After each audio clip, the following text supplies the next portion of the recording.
સમજી કે ચાલે ચાલો સ્વામિનારાયણ હરે સ્વામિનારાયણ હરે સત્સંગી જીવન પ્રકરણ 4 અધ્યાય 21 તારીખ આજે કઈ થઈ 6 ને 6 એપ્રિલ 2024 બરાબર. આપણે આ શ્રીજી મહારાજે જે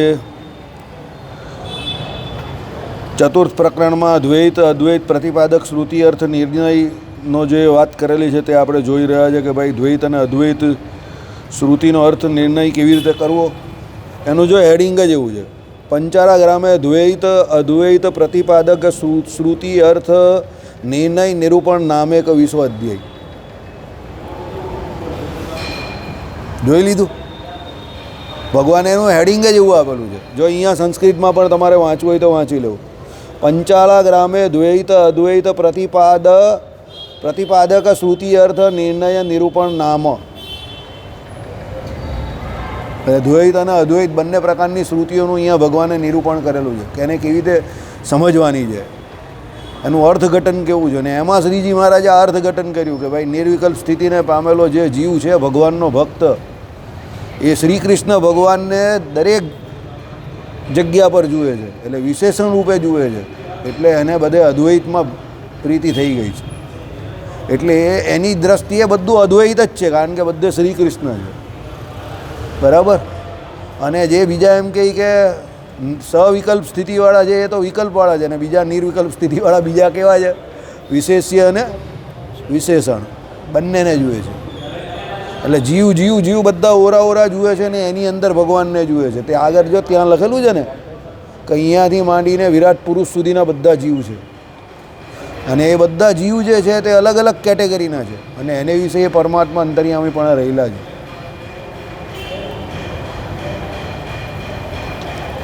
એટલે અહીંયા શું કહ્યું કે ભાઈ હવે તો હું સર્વ વેદાંતના સારભૂત આ અર્થ કહું છું, સાંભળો. જે મુમુક્ષુ પૂર્વોક્ત પ્રકારે સર્વ અંતર્યામી સર્વ થકી પરતર સમસ્ત કલ્યાણ ગુણ પરિપૂર્ણ ભગવાન શ્રી કૃષ્ણને સંશય જાણીને સર્વ પ્રકારે પરાભક્તિથી અનન્ય ભાવ પૂર્વક ભજે છે તે સંસ્કૃતિ થકી મુક્ત થાય છે. એટલે પેલા ભગવાન જે દરેકની અંદર રહ્યા એ પરમાત્મા પુરુષોત્તમ નારાયણ જેનું શ્રી કૃષ્ણ તરીકે અહીંયા નિરૂપણ કર્યું બરાબર. તે એમ કહે કે પૂર્વોક્ત પ્રકારે સર્વ અંતર્યામી સર્વ થકી પરતર, એટલે બધા થકી પરતર, બધાથી એટલે અક્ષરથી બી પર, સમસ્ત કલ્યાણ ગુણ પરિપૂર્ણ, એટલે બધા અનંત કલ્યાણકારી ગુણ જે છે તે ભગવાનમાં રહેલા છે.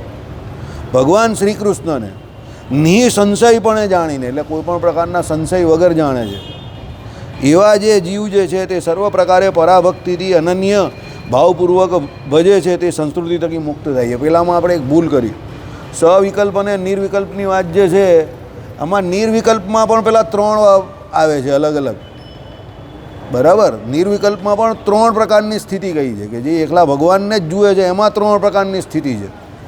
એમાં 3 પ્રકારના ભક્તો ગયા, એક તો પ્રથમ પ્રકારનો, મધ્યમ પ્રકારનો અને ઉત્તમ પ્રકારનો. અને સવિકલ્પવાળો જે છે તે તો વિકલ્પે સહિત, એટલે બધા જીવ બધાને જુએ છે બરાબર.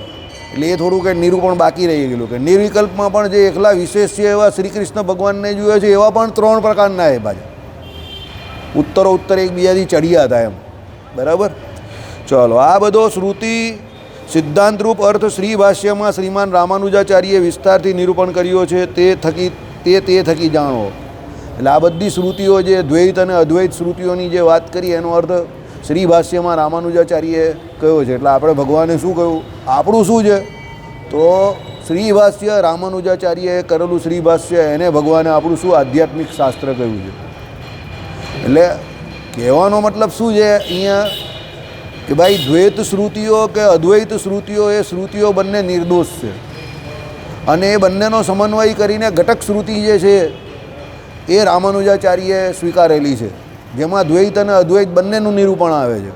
અને એની ઉપરથી એમણે વિશિષ્ટાદ્વૈત વેદાંતની સ્થાપના કરી છે. એમાં ઉપાસ્ય ઉપાસક ભાવ જે છે, જીવ અનાદિકાળથી ઉપાસક છે, ભગવાન ઉપાસ્ય છે, સેવ્ય સેવક ભાવ છે, સ્વામી સેવક ભાવ છે, શેષ શેષી ભાવ છે, નિયામ્ય નિયામક ભાવ છે, ધાર્ય ધારક ભાવ છે. એમ કરીને નવનીત સંબંધ જે કયો, એ નવનીત સંબંધની વાત જે કરી તે બધી રામાનુજાચાર્યએ શ્રી ભાષ્યમાં એટલે અલગ અલગ જગ્યા પર એમના શાસ્ત્રોમાં કરેલી છે.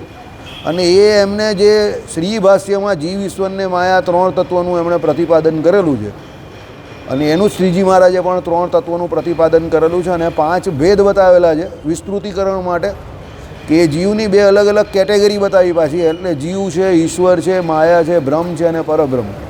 એટલે એ જીવને ઈશ્વર રૂપે અને પેલા બ્રહ્મ રૂપે પણ બતાવ્યા 5 ભેદની અંદર શ્રીજી મહારાજે. તો એ પ્રમાણે આખું સાંપ્રદાયિક તત્વજ્ઞાન સમજવાનું છે. એટલે અહીંયા સમજવાનું શું છે કે આપણે વિશિષ્ટાદ્વૈત મત પ્રિય છે. ઉપાસ્ય ઉપાસક ભાવ આપણો જે અનાદિકાળથી છે તે સિદ્ધ છે. સેવ્ય સેવક ભાવ સિદ્ધ છે. સ્વામી સેવક ભાવ સિદ્ધ છે.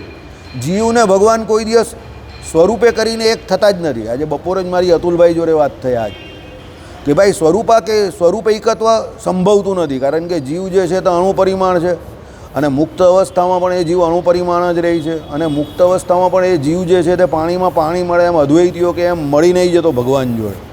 તો સ્વરૂપૈકત્વ તો સંભવ નથી. એટલે એમાં એકમેવ અદ્વિતીયમ બ્રહ્મ એ લોકો કહે તે તો સંભવ નથી. એમાં તો ભગવાન જેવા એક ભગવાન છે તો એક ભગવાન છે, તો બીજા જે છે તે બધા ભગવાનથી જુદા છે, પણ ગુણે કરીને એ સંભવે છે.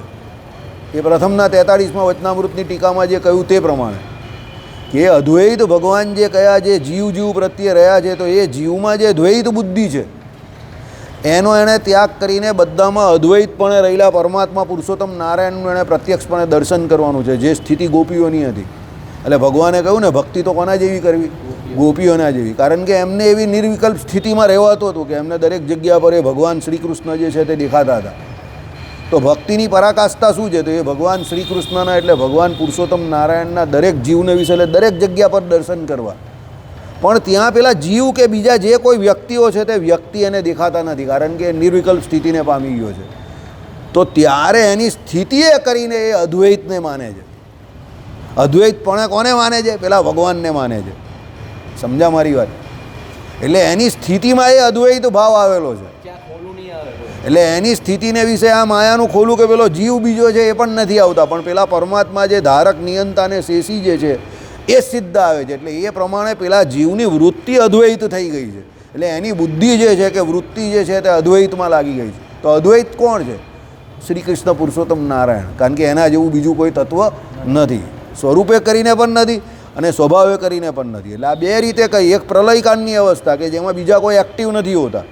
માયાના ગર્ભમાં જીવ હોય છે એટલે એ નામરૂપ વગરના હોય છે, અને માયા જે છે તે કારણરૂપીણી માયા છે એટલે એને પણ કોઈ નામરૂપ થયું નથી. એટલે જીવ અને માયા, આમ તો જીવનું તો કોઈ નામ હોતું નથી, પણ માયાના જે કંઈ અંગ ધારણ કરે એ પ્રમાણે એનું નામ થાય અને યોનિઓ આવે, દેવ, મનુષ્ય, પશુ, પક્ષી આદિ.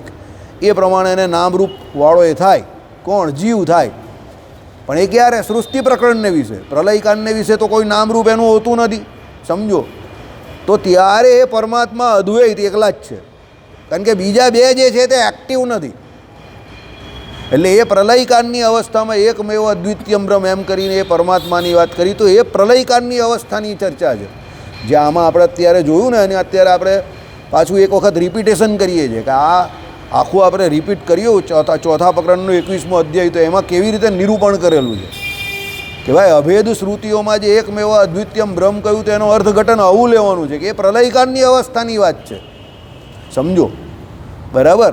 અને સૃષ્ટિકાર જ્યારે થાય છે ત્યારે તો જીવ પણ દેખાય છે, માયા પણ દેખાય છે, અને ભગવાન દેખાતા નથી. પણ ભગવાન તો એના કારણ છે, સર્વ કારણના નિયમ્ય નિયામક ભાવ સિદ્ધ છે, બરાબર. એટલે જીવ, ઈશ્વરને માયા એ 3 તત્વ છે. પણ પ્રલયકાળને વિશે જે વાત કરી તેમાં એકમેવ દ્વિતીયમ બ્રહ્મ એટલા માટે કહ્યું કે ત્યારે એ ભગવાન એકલા જ હતા કે એકલા જ રહી છે. એનો મતલબ એવો કે બીજા 2 નથી એવું નહીં, પણ એ બંને એક્ટિવ અવસ્થામાં નથી, બરાબર.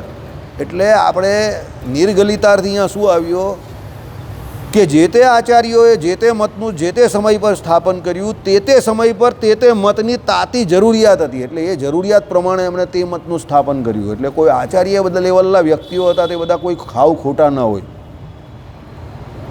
પણ જ્યારે એ સમયને અનુરૂપ પછી લોકો એને વળગી રહ્યા, એટલે પછી કાળે કરીને બીજા જે કોઈ આચાર્ય હતા તેમણે એમની આગળના આચાર્યના જે મત હતા એમાં જે કંઈ ત્રુટીઓ એમને દેખાય એટલે લોકો જે પ્રમાણે વર્તતા હતા એનું ખંડન કરીને પછી નવા પંથની સ્થાપના તે સમયના અનુસારે કરીએ. સમજ પડી તમને? એટલે એ પ્રમાણે આ બધું ચાલતું આવેલું છે. પણ હકીકતમાં એ બધું જે સમય પર જે થયું અનુક્રમથી કે યથાક્રમ એ બધું સનાતન સંસ્કૃતિ માટે તો એકંદરે સારું જ હતું. સમજો કે ભાઈ બૌદ્ધો અને જૈનો નાસ્તિકવાદ વધી ગયો હતો એટલે જગતગુરુ શંકરાચાર્યએ અહમ બ્રહ્માસ્મિ કહીને કે ભાઈ એકમેવ અદ્વિતીયમ બ્રહ્મ એમ કરીને અભેદ શ્રુતિની સ્થાપના કરીને વેદોમાં જે એમ કહે કે પરબ્રહ્મ તત્વનું નિરૂપણ કર્યું એ પ્રમાણે એમ કહે કે જીવને વિશે જે નાસ્તિક ભાવ હતો એનો નિકાલ કરીને પરબ્રહ્મ તત્વનું સ્થાપન તો કરી દીધું પાછું, અને વેદોક્ત ધર્મનું સ્થાપન કર્યું, મૂર્તિઓનું સ્થાપન પાછું પુનઃ કરાવ્યું, જીર્ણોદ્ધાર કરાવ્યો, મંદિરોની સ્થાપના કરાવી, સ્તોત્ર મંત્ર પૂજા પાઠ બધું ચાલુ કરાવ્યું. એટલે તે સમયે એની જરૂરિયાત હતી. પછી બધા અહમ બ્રહ્માસ્મિ કરવા માંડ્યા એટલે પોતે જ ભગવાન છે એટલે બધા ભજન કરતા બંધ થઈ ગયા. પોતે ભગવાન હોય તો ભજન કોનું કરે? એટલે રામાનુજાચાર્ય આવ્યા અને એમણે ભક્તિની વાત કરી કે ભાઈ ઉપાસ્ય ઉપાસક ભાવા નવનિધ સંબંધ જે છે, આપણે જે વાત કરીએ છીએ નવનિધ સંબંધ એ નિત્ય છે. એટલે એમણે ઉપાસ્ય ઉપાસક ભાવ એટલે જીવ ઈશ્વરને માયા ત્રણ તત્વની વાત કરી. પછી નિંબાર્કાચાર્ય, માધવાચાર્ય, પછી વલ્ભાચાર્ય શુદ્ધાદ્વૈતની વાત કરી એમણે. પછી અચિંત્ય ભેદાભેદ જે પેલા ગૌડ સંપ્રદાયવાળા જે છે, બરાબર, આપણે કોણ એના એ ચૈતન્ય મહાપ્રભુ, તો એમણે અચિંત્ય ભેદાભેદની વાત કરી. એટલે જે તે સંપ્રદાયના જે તે આચાર્ય હતા તેમણે તે તે સમયે જેની જરૂરિયાત હતી અને એમને જે ઠીક લાગ્યું વેદો પ્રમાણે, વેદોની શ્રુતિઓ પ્રમાણે એમણે તે તે નિરૂપણ પરમાત્મા તત્વનું પોતાના હિસાબે કર્યું. ઉપાસના એ પ્રમાણે એમને પ્રવર્તાવીને એ પ્રમાણે એમની મુક્તિ કહી છે શાસ્ત્રોમાં.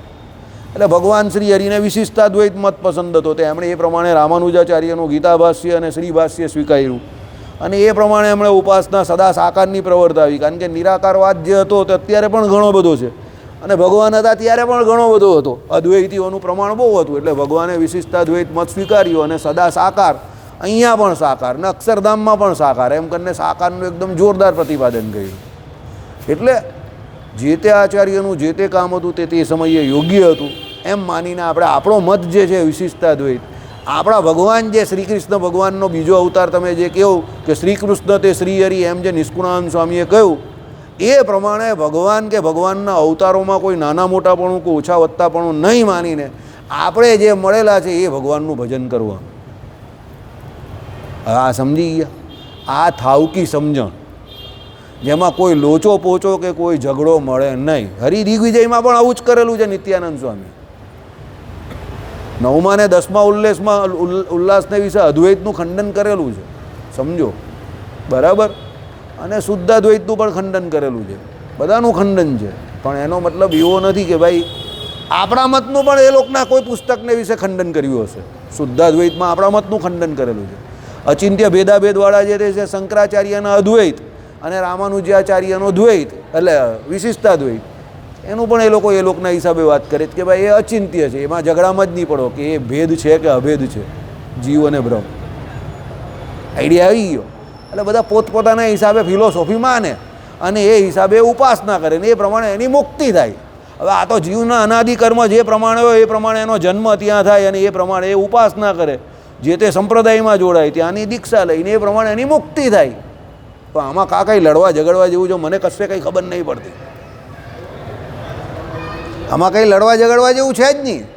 સમજો, જેમ આપણા માતા પિતા જે છે એ આપણી પસંદગીના આપણે થોડા મળે છે, આપણા કર્મ પ્રમાણે મળે છે, એમ તમને મળેલો સંપ્રદાય કે તમને મળેલા ભગવાન કે ઈશ્વર કે તમે જેનું ભજન કરો છો એ બધું તમને પૂર્વના કર્મને અનુસારે પરમાત્માએ કૃપાથી આપેલું છે.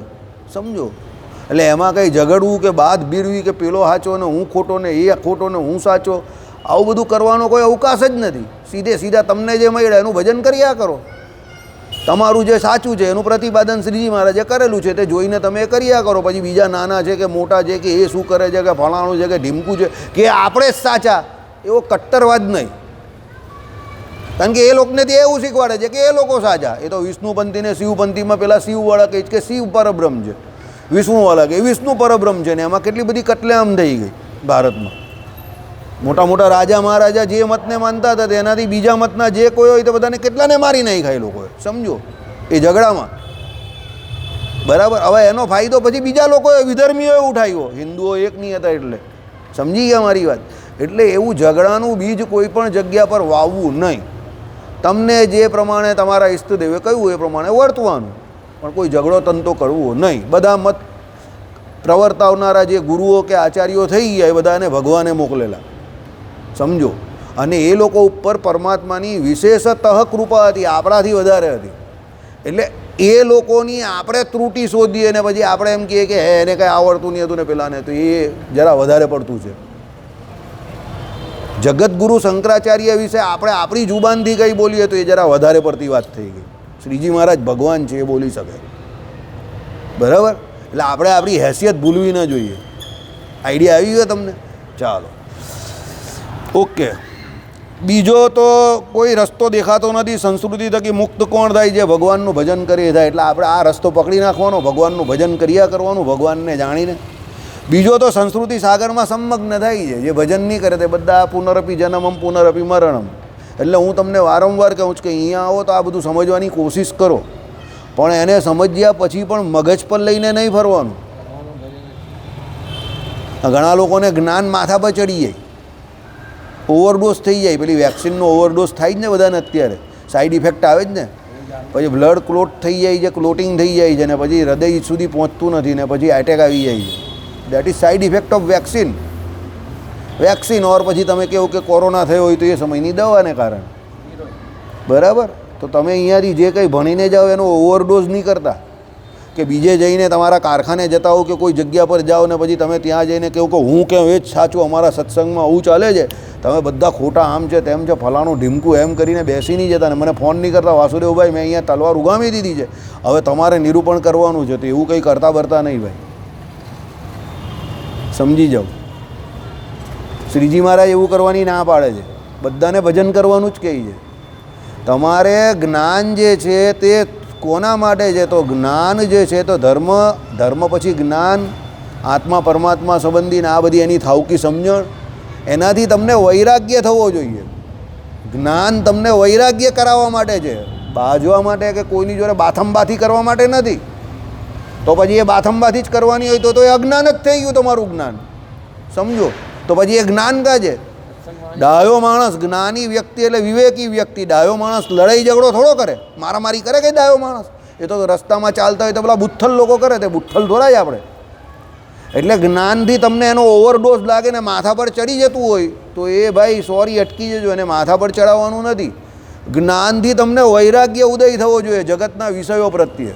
અને એ વૈરાગી પણ પેલા કેવા ડિપ્રેશનમાં ચાલ્યા છે એવા પેલા લેલા મજનુના મજનુની જેમ, કે પછી પેલા સિરહી ફરહાદના પેલા ફરહાદની જેમ, કે પછી પેલો કોણ હતો આયરો ત્રીજો પેલો દેવદાસની જેમ, એવી રીતે ડિપ્રેશનમાં નહીં ચાલ્યા જવાનું કે મને જગતમાં વૈરાગ થઈ ગયો, ડિપ્રેશનમાં ચાલ્યો ગયો. ના, વૈરાગ્ય જગતના વિષય થકી થયો, પણ ભગવાન થકી એ ઉદાસ નથી, ભક્તિ કરે છે ભગવાનની. અને જે ભગવાનની ભક્તિ કરે છે એ રસહીન જીવન નહીં જીવતો, કારણ કે એ તો સર્વ રસ સર્વ ગંધ સર્વ ગુણે યુક્ત એવા પરબ્રહ્મ પુરુષોત્તમ નારાયણનું ભજન કરે છે. તો એનું ભજન કરતો હોય તો ભગવાન રસવાળા, તો પેલો રસવાળો દેખાય ને, ડિપ્રેશનવાળો નહીં દેખાય. હા, એ સર્વ શ્રીખંડવાળો દેખાય. અલગ અલગ પ્રકારના શ્રીખંડ આરોગતો એ પણ શ્રીખંડવાળો એટલે એ રસવાળો છે, સમજો. વૈરાગીનો અર્થ એવો નથી કે ભાઈ પેલો એમ કરીને ડિપ્રેશનમાં બેસી જાય ખૂણામાં ખાંચડામાં. ના, એવું નથી. વૈરાગીનો અર્થ જગતના વિષયો પ્રત્યે વૈરાગ્ય, ભગવાન પ્રત્યે વૈરાગ્ય નથી. ભજન કરવામાં તો મસ્તી હોય એને, અને કાયમ માટે મસ્ત જ હોય. એને જગતની કોઈ વસ્તુનો કદાચ કોઈ ઉણપ હોઈ શકે, પણ એ વસ્તુની ઉણપ જે છે એની ઉણપ એ વર્તવા નહીં દેતો. એ એના આનંદમાં હોય છે, એના ભજનના આનંદમાં હોય છે, ભગવાનના આનંદમાં હોય છે. એને એટલું જ્ઞાન હોય છે કે જગતમાં જે કંઈ ઉણપ વર્તે છે વસ્તુની કે વ્યક્તિની, એ પ્રારબ્ધ અનુસાર વર્તે છે એટલું એને જ્ઞાન હોય છે. અને પ્રારબ્ધ જે કોઈ છે તે દરેકના દરેક જગ્યા પર એક સરખા નથી હોતા. એટલે એવી થાવકી સમજણ રાખીને એ ભજનમાં રસ બસ રહે, સમજો. એટલે જ્ઞાનથી ભજન થતું હોય તો એ જ્ઞાન કામનું. ઝઘડા થતા હોય, લડાઈ ઝઘડા, જય સ્વામિનારાયણ, જવા દેવાનું, બરાબર? ચાલો, એટલે એ પ્રમાણે આપણે રામાનુજાચાર્યએ જે અદ્વૈતમાં વિશિષ્ટા અદ્વૈત મતની સ્થાપના કરી, આપણે એ જ જોવાનું છે. વિશિષ્ટા અદ્વૈત મતની અંદર જ અદ્વૈત છુપાયેલું છે. વિશિષ્ટ રીતે અદ્વૈત એટલે અદ્વૈતમાં સંપૂર્ણપણે ત્યાગ નથી. અદ્વૈતના રહેલા ગુણ સ્વીકારેલા છે, સ્વરૂપ નહીં સ્વીકાર્યું. સ્વરૂપ બંનેનું અલગ અલગ છે, જીવને માયાનું. પણ ગુણ તો ભગવાન મુક્ત અવસ્થામાં આપે છે, અને ભગવાનને એનાથી કંઈ ફરક પણ નહીં પડતો. સમુદ્રને પાણી જેવી વાત છે ને, સમુદ્રનું પાણી, એમાંથી બધા જ પાણી પીએ, પણ સમુદ્રનું પાણી કોઈ દિવસ ઘટતું નથી. એમ ભગવાન પોતાના કલ્યાણકારી ગુણે જીવને આપે છે, પ્રથમના 43માં વચનામૃતની ટીકામાં કહ્યું એ પ્રમાણે. પણ ભગવાનનું ઐશ્વર્ય કે સામર્થ્ય કે ગુણ એનાથી જરા પણ ઓછું થતું નથી. અને બળાત આપે છે, પેલો માંગે કે ન માંગે તો પણ આપે છે. બરાબર. એટલે વિશિષ્ટતા દ્વૈતમાં અદ્વૈત છુપાયેલું છે. અદ્વૈતનો સંપૂર્ણપણે ત્યાગ નથી. વિશિષ્ટ રીતે અદ્વૈત શ્રીજી મહારાજે સ્વીકારેલું છે. એટલે ગુણની રીતે ભગવાન જેવો બીજો કોઈ નથી. એ ભગવાને કઈ વાત સાચી કે ભાઈ ભગવાન જેવા તો એક ભગવાન જ છે, તો ગુણની રીતે કોઈ નથી અને સ્વરૂપે કરીને પણ કોઈ નથી, કારણ કે ભગવાન સર્વવ્યાપક છે. એટલે ભગવાન જેવા તો એક ભગવાન જ છે, સમજજો. પણ ભગવાને એને વિશિષ્ટ રીતે અદ્વૈત કહ્યું કેમ કે એ પરમાત્મા જે છે તે વિશિષ્ટ રીતે અદ્વૈત છે. તો વિશિષ્ટ કોનાથી? તો પેલા જીવ અને માયાથી વિશિષ્ટ. એટલે એ વિશિષ્ટ શબ્દની અંદર જીવ અને માયા લેવાનું છે. એટલે વિશિષ્ટતા દ્વૈતમાં પણ હિડનલી નહીં, પણ દેખાય એ રીતે અદ્વૈત તો રહેલું જ છે, સમજો. અને શ્રીજી મહારાજે કહ્યું છે કે ભાઈ રામાનુજાચાર્યનો વિશિષ્ટતા દ્વૈતમાં તમે સ્વીકાર્યો, એટલે એમાં અદ્વૈત શબ્દ તો આવેલો જ છે. અદ્વૈતનું ટોટલી ત્યાગ નહીં કરી નાખ્યો કે ભાઈ અદ્વૈતનો જ ત્યાગ એમ. અમે અદ્વૈત માનતા નથી એવું નથી. આપણો મત કોઈ દ્વૈત મતને નહીં માનતો, માને તો અદ્વૈતને જ છે. પણ પેલા લોકો જે જીવને ભગવાનની બ્રહ્મની કિરણ કહી છે એ પ્રમાણે નહીં. જીવ ઈશ્વરને માયા 3 તત્વો અનાદિ અને સ્વરૂપકેત્વ સ્વરૂપૈકત્વ તો જરા પણ સંભવતું જ નથી. સ્વરૂપ તો જીવને માયા ભગવાનનું ટોટલી જુદું. સ્વભાવમાં પણ જીવને અહીંયા નિર્વિકારપણું અહીંયા નહીં રહેતું, અહીંયા વિકારી થઈ જાય છે. અને ભગવાન જે છે તે કાયમ માટે નિર્વિકારી. પણ ભગવાનને ભજીને પેલો જીવ મુક્ત અવસ્થામાં પહોંચે તો એ પણ નિર્વિકારી થાય છે, સ્વભાવ એનો પણ. સમજ પડી? એટલે આ પ્રમાણે થાવકી સમજણ રાખવાની છે, સમજો. સમજવાનું કેવી રીતે છે એ મેઇન વસ્તુ છે. શ્રુતિઓનો અર્થ કેવી રીતે કરવા, બરાબર.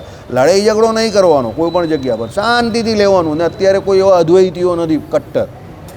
એ બધા બિંબ પ્રતિબિંબ વાત કહ્યા કે એક જીવ વાત કહ્યા અને બહુ જીવ વાત કહ્યા, અને એ બધાને માનનારા જે લોકો જે છે એટલા બધા કટ્ટર કે ભાઈ એ જીવ જ ને ભગવાન માનતા હોય અને ભજન જ ન કરતા હોય, જે મહારાજે જેનું ખંડન કર્યું એવા કટ્ટર કોઈ અત્યારે દેખાતા નથી. અદ્વૈતીઓ ઘણા બધા છે પણ બધા ભગવાનનું ભજન કરનારા છે. હવે એ કોઈ કહે કે ભાઈ સાધન દશામાં કરતા હોય અને પછી છોડી દેતા હોય, હવે એ તો આપણે એને પૂછવું પડે જઈને કે ભાઈ તમે સાધન દશામાં જ કરો છો? પણ એવા પણ ઘણા અદ્વૈતીઓ છે જે એવું ચોખ્ખું કહે છે કે ભાઈ એ ભગવાન અને જીવ જે છે તે અલગ જ રહી છે. એવું પણ અદ્વૈત માનનારા છે, એવું નથી કે નથી માનનારા. એટલે એ લોકોમાં પણ ઘણો બધો ફેર છે. જેમ જૈનોમાં ફેર પડી ગયો ને, હવે મંદિરે આવતા થઈ ગયા એ લોકો, હનુમાનજીના મંદિરે આવે છે, શંકર ભગવાનને શિવલિંગ પર એ લોકો દૂધ ચરાવે છે, પછી ગણપતિના દર્શન કરવા આવે છે જૈનો. ઓરિજિનલ જૈન તો કોઈ મૂર્તિ પૂજામાં માને જ નહીં.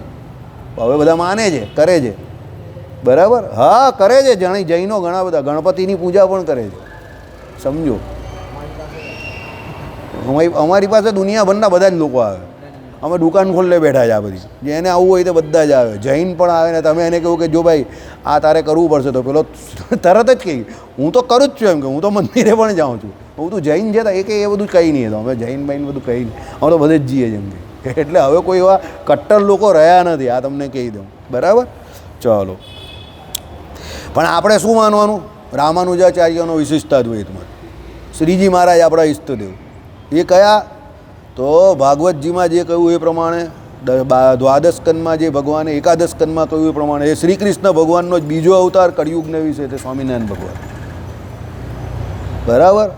અને આપણે શ્રી ભાષ્ય કેવું કે ગીતા ભાષ્ય કેવું તે રામાનુજાચાર્યનું જ માનવાનું, કારણ કે એમાં ઉપાસ્ય ઉપાસક ભાવ કે સેવ્ય સેવક ભાવ જે છે એનું સિદ્ધપણું છે, સમજો. પણ કોઈ દિવસ એવી ભૂલ નહીં કરતા કે કોઈ આચાર્ય ખોટા છે.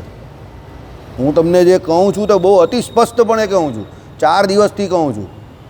ઘણાને એ સમજમાં મારી વાત જે છે તે બરાબર ઉતરતી નથી, કાંઈ લોકો એને બરાબર સમજી નહીં શકતા. એમાં મારો કદાચ કંઈ વાંક હશે કે હું સમજાવી નહીં શકતો. હું શું કહેવા માગું છું કે જે તે આચાર્યોએ જે તે કાર્ય જે તે સમયે કર્યું તે સમયની જરૂરિયાત પ્રમાણે પરમાત્માની પ્રેરણાથી કર્યું, અને એ પછી એનું ખંડન બીજાએ કર્યું આવીને, સમજો. એટલે કોઈ પણ આચાર્યનું ખંડન કરવું એ આપણી કેપેસિટી નથી. એ લોકોને પગે લાગીને આગળ વધવું. પણ આપણે આપણું માનવાનું કે ભાઈ આપણે શ્રી કૃષ્ણ ભગવાનને પરબ્રહ્મ પુરુષોત્તમ નારાયણ, કારણ કે એ આપણા ભગવાન જે છે, પહેલાં શ્લોકમાં એમની ભગવાન શ્રી કૃષ્ણની જ ઉપાસના કરે છે. અને પાછળ 107માં પણ કહ્યું ને, સ શ્રી કૃષ્ણ પરબ્રહ્મ ભગવાન પુરુષોત્તમ સર્વાર વિભવ કારણમ, પણ એમને જ કહી દીધા, શ્રી કૃષ્ણ ભગવાનને જ. તો આપણે એ માનવાનું, પૂરેપૂરું માનવાનું. મને ઘણા લોકો પૂછે તમે શ્રી કૃષ્ણનું નિરૂપણ કર્યા કરો સ્વામિનારાયણ મંદિરે તો તમે ધ્યાન કોનું કરો છો? મેં કહું રામપુરા સ્વામિનારાયણ મંદિર ઘનશ્યામ મહારાજ. ઠીક છે યાર, પહેલેથી મેં કહું, બાળપણથી, જ્યારથી સમજણો થયો ત્યારથી. અને અત્યારે પણ અમારો મેક્સિમમ સમય હોય તો ઘનશ્યામ મહારાજ પાસે જ જતો હોય. 3 વાર મૂર્તિ ફરી ગઈ, પણ આપણે ઘનશ્યામ મહારાજ, બરાબર. અમને એ મૂર્તિ ફાવી ગયેલી છે તો અમે એનું ધ્યાન ભજન ઉપાસના કરીએ. હવે તમને જેને જે ફાવે તે, ઘણા લોકો મને એવું, અમારા બાપુજીને નારાયણ મુનિદેવ ભાવે, એમને નારાયણ મુનિદેવ બહુ ગમે. એ નારાયણ મુનિદેવના દર્શન નહીં થાય તો બહુ બેબાકરા થઈ જતા હતા. એમને નારાયણ મુનિદેવમાં વધારે આસ્થા. ઘણા લોકો એવું કહે સુરતનું મંદિર નારાયણ મુનિદેવથી ઓળખાય છે. મેં કહું એ વાત સાચી છે, નારાયણ મુનિદેવથી ઓળખાય છે. ભગવાનનું જ સ્વરૂપ એ પણ રૂપ છે, સમજો. પણ મને પણ હા, રાધાકૃષ્ણની મૂર્તિ આપણી પ્રસાદીની છે. ઘણા હરિકૃષ્ણ મહારાજ માને છે. એમાં પાછા ઘણાને એવું છે કે અહીંયાના હરિકૃષ્ણ મહારાજ વડતાલ જેવા જ દેખાવા જોઈએ, તો અહીંયાના હરિકૃષ્ણ મહારાજને જબરજસ્તી વડતાલવાળા બનાવે છે, સમજો. પણ હું તમને આમ કહું છું કે બધી મૂર્તિઓની પોતપોતાની એક ઓળખાણ છે, તો એ રહેવા દેવું ને. અને બધીને એક સરખી કરવાની શું જરૂર છે? મારી વાત સમજ્યા તમે?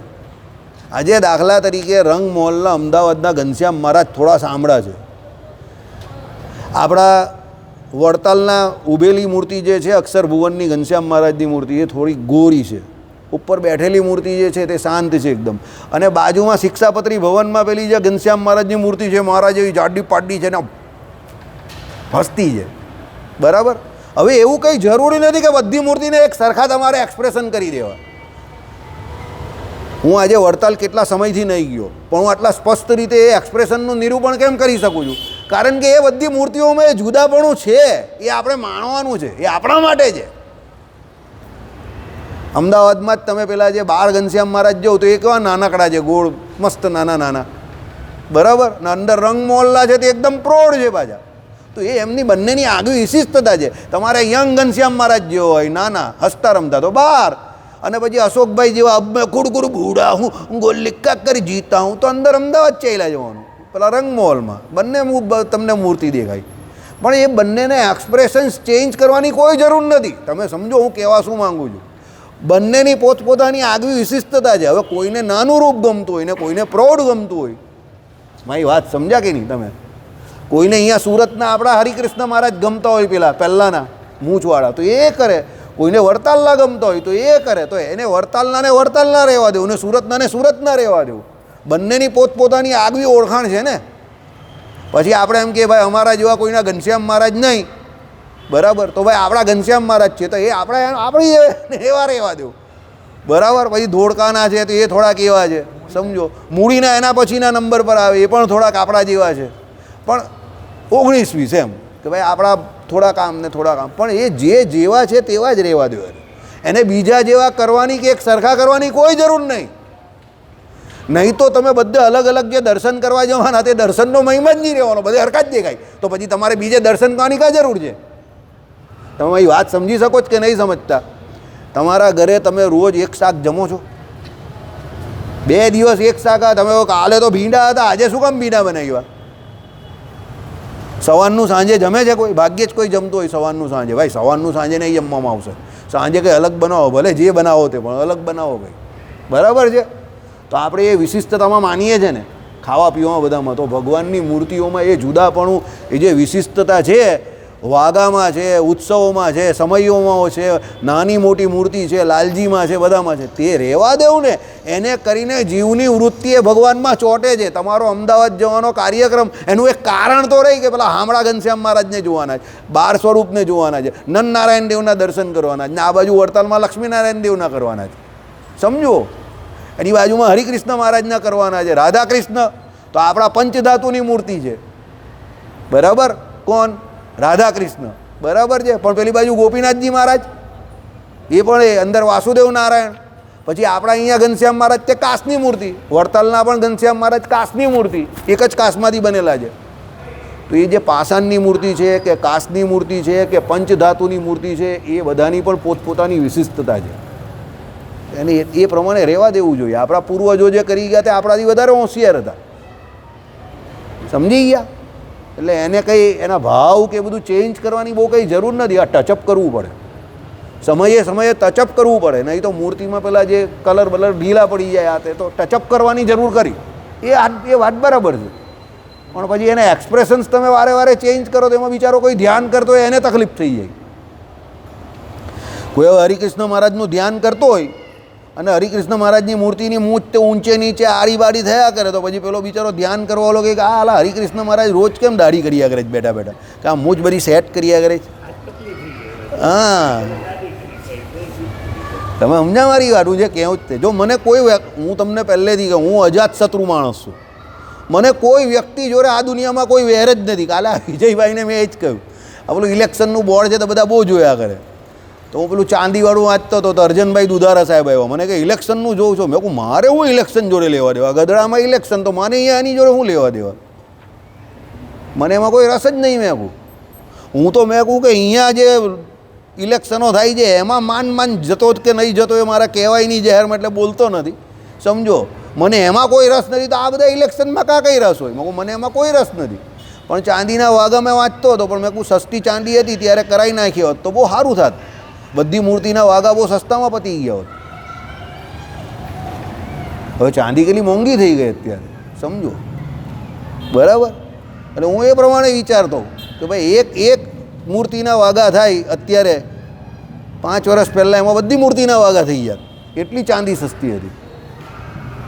સાચી વાત કે ખોટી વાત? તો હું એ બાબત વિચારતો. અર્જનભાઈ કે તમે હકીકતમાં એ જોતા હતા? મેં કહું હા હું હકીકતમાં એ જોતો હતો કે આ ઇલેક્શન મેં કહું એમાં મને કોઈ રસ નહીં. એ બધા ઝઘડા ટંટા આપણે કાં કરવાના? આપણે કાં વેપાર કે વ્યવહાર કરવો છે? આપણે તો અમે તો બે આમ પણ વેપારી ને વ્યવહારી માણસ, વ્યવહારથી દૂર માણસ છે. અમને શું લેવા દેવા વ્યવહાર જોડે? તમારે કરવો હોય તો કરો, તમને ગમે છે તો કરો, અમને તો નથી ગમતો ભાઈ, બરાબર? ચલો, આ બધો એટલે સુરત ઋષિ કહે છે એ નરાધીપ એ રીતે ભગવાન શ્રી હરિએ નિરૂપણ કરેલું વેદાંત ગણોનું ગુણ ગાય વેદાંત ગણોનું ગુહ્ય તાત્પર્ય વર્ણિન્દ્ર અખંડાનંદજી અને બીજા બધા વર્ણિયો તથા સાધુઓ સાંભળીને સંશયરીત થઈને પરાભક્તિથી તે ભગવાનને પ્રણામ કરવા લાગ્યા. આ અખંડાનંદ બ્રહ્મચારી બહુ હોશિયાર હતા. આમાં જે અખંડાનંદ બ્રહ્મચારીનું નામ લખેલું છે તે બહુ હોશિયાર હતા, બરાબર? ત્યાર પછી દયાનિધિ ભગવાન પણ તે પોતાના સર્વ ભક્તોને પોતપોતાના નિવાસસ્થાને જવાની અનુજ્ઞા આપીને પોતે પોતાના વાસસ્થાનમાં પધાર્યા. બધાને કહ્યું જાઓ ભાઈ તમે, અમે પણ જઈએ. ભગવાન શ્રી હરિ આ પ્રકારે પ્રતિદિન તે પંચાળા ગામમાં સદ ઉપદેશ વાણી વિલાસો વડે સર્વ ભક્તોને આનંદ આપતા થકા અને હેમંતસિંહ રાજાના મનોરથને પરિપૂર્ણ કરતા થકા જ ભક્તગણોની સાથે ત્યાં સુખેથી રહ્યા. પંચાળાના કયા રાજા હતા? હેમંતસિંહ. એમનું અંગ શું હતું? કોઈ બોલતું નહીં. શું અંગ હતું એમનું? શું અંગ હતું એમનું? જ્ઞાનનું અંગ હતું. એટલે પંચાળામાં આ જ્ઞાન સંબંધી ચર્ચા થઈ. હેમંતસિંહ રાજાનું કયું અંગ હતું? જ્ઞાનનું અંગ હતું. એટલે આ પંચાળામાં આટલી બધી હેલ્ધી ચર્ચા જ્ઞાન સંબંધી થઈ. અદ્વૈત વેદાંતને પછી વિશિષ્ટાદ્વૈત વેદાંતનું ભગવાને જોરદાર નિરૂપણ કર્યું, સમજો. દ્વૈત અને અદ્વૈત શ્રુતિને આ છેલ્લે સાંભળો. ઇતિશ્રી સત્સંગી જીવને ચતુર્થ પ્રકરણે પંચાળા ગ્રામે દ્વૈતાદ્વૈત એટલે દ્વૈત અદ્વૈત પ્રતિપાદક શ્રુતિ અર્થ નિર્ણય નિરૂપણ નામ. એટલે દ્વૈત અને અદ્વૈત બંને પ્રકારની શ્રુતિનો અર્થ જેનું નિરૂપણ કેવી રીતે કરવું એ ભગવાને આમાં કહ્યું. નિરૂપણ નામે એક 21વો અધ્યાય એટલે 21મો અધ્યાય. એટલે બંનેમાં બાધ્ય બાધક ભાવ નથી. હરિભક્તની સ્થિતિ પ્રમાણે એ વાત કરેલી છે અને ભગવાને બહુ સરસ રીતે વિશિષ્ટાદ્વૈત મતનું સ્થાપન કરેલું છે. આપણે એને માનવાનું છે. બીજા જે કોઈ આચાર્યની વાત છે જ્યાં સુધી એ બધા આચાર્યોએ પોતપોતાના હિસાબે એમનું નિરૂપણ કર્યું પરબ્રહ્મ તત્વનું.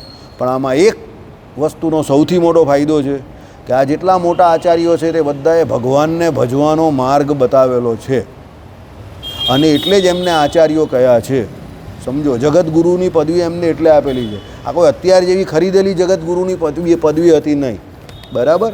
ચાલો હવે આપણું ઓરિજિનલ પર આવી જઈએ ભાઈ. ઓરિજિનલી ક્યાં હતા આપણે મોટાભાઈ ખબર છે?